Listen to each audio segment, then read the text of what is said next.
reformatory na po ba? O rehab kasi kulungan pa rin ba? O reformatory na po ba? O rehab kasi po marami pong mga benefits ang mga PDL natin. Like may mga free wifi, meron na pong mga ordering online.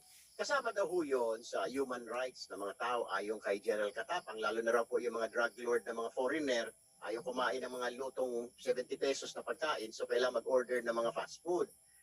Isa pa ho, yung visitation rights, wala naman hong problema. Pero kaya gusto ko natin malaman, is newly lived prison, is it still a penitentiary? You still consider it penitentiary? Or is it a reformatory? Or is it just a rehab na lang po ngayon, Secretary? Ito po isang lock-up facility. Rehabilitation kasi hindi ho pumapasok sa picture ngayon. Kasi survival lang po ang mood ng tao sa loob.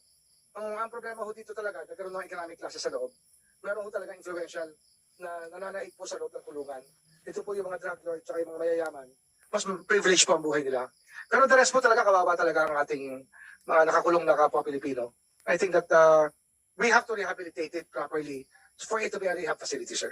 Thank you, sir. Mr. Chair, I just noticed na ilang oras na po tayo nag-uusap dito, nag-iimbestiga, nagtatanong, puro sinisisi dahil sa congested, populated, kaya nangyayari itong mga nakatakas, kaya sa labas natutulog, and all these problems. So, ang tanong lang natin dyan ngayon, Mr. Chair, ano solusyon?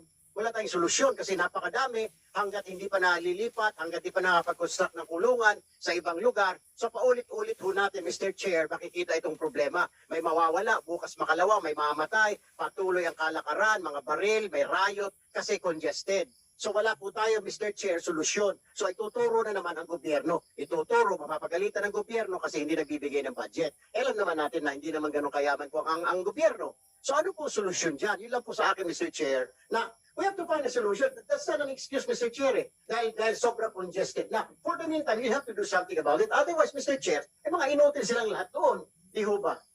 That's all, Mr. Chair. Are you addressing your manifestation to somebody or let them answer? Yes. I'm sorry, Mr. Chair. This is my first committee hearing. So, they can answer. Kasi sa sobrang dami, Mr. Chair, kanina pa natin narinig, puro ay tunuturo sa congested, napakadaming tao, pati yung pagkain, kinakwento ni Congressman Ventevella, kulang dahil sa sobrang dami, 39,000, ilang thousand po sila dyan. So ano hong solusyon, General Katapang? What is the solution here?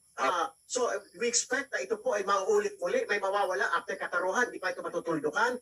Patuloy ang pagpasok ng mga kontrabando dahil corrupt ang mga tao dahil marami masyadong preso. Well, what is the solution, sir, for this? In other words, General Katapang, what the good gentleman from ACA-CIS party list were implying, the Bucor must have a immediate, medium, short-term, and long-term solution.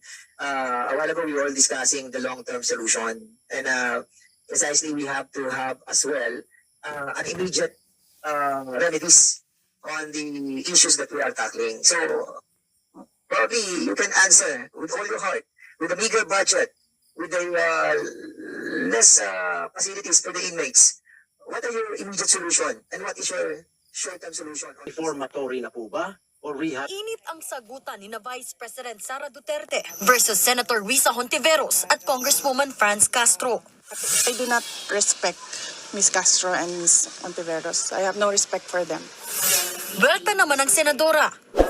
Hindi ko kailangan na ang respeto mo, VP Sara. Kung hindi mo kayang irespeto ang mga katrabaho mo, irespeto mo man lang sana ang paggasta ng pera ng bayan. Nag-ugat ang patot sa dahan sa pagbusisi ni Hontiveros at Castro sa ginastos na 125 million pesos na confidential funds ni VP Sara kahit wala naman yan sa 2022 budget ng Office of the Vice President. Galing ang pera sa contingent fund ng Office of the President na inilipat sa OVP. Ang pondong yan naubos daw ng OVP sa loob lang ng 19 na araw. Pagkatapos ng mga pagdinig ng Senado at Kamara sa isang pahayag idinaan ni VP Sara ang patutsada niya kina Hontiveros at Castro. Nauna naman ng iginiit ni Hontiveros na walang masamang magtanong kung paanong ginastos ang pera ng bayan. Hindi aniya special ang OVP. Sagot naman dyan ni Duterte. Hindi naman kami ever nagsabi na special ang Office of the Vice President. In fact, we respected the process doon sa budget hearing ng House of Representatives and ng Senate. The discretion, the decision whether to grant confidential funds is really up to Congress. Giit ni Hontiveros, ipaliwanag na lang ng bise kung para saan ang hinihingi niyang milyon-milyong pisong confidential funds.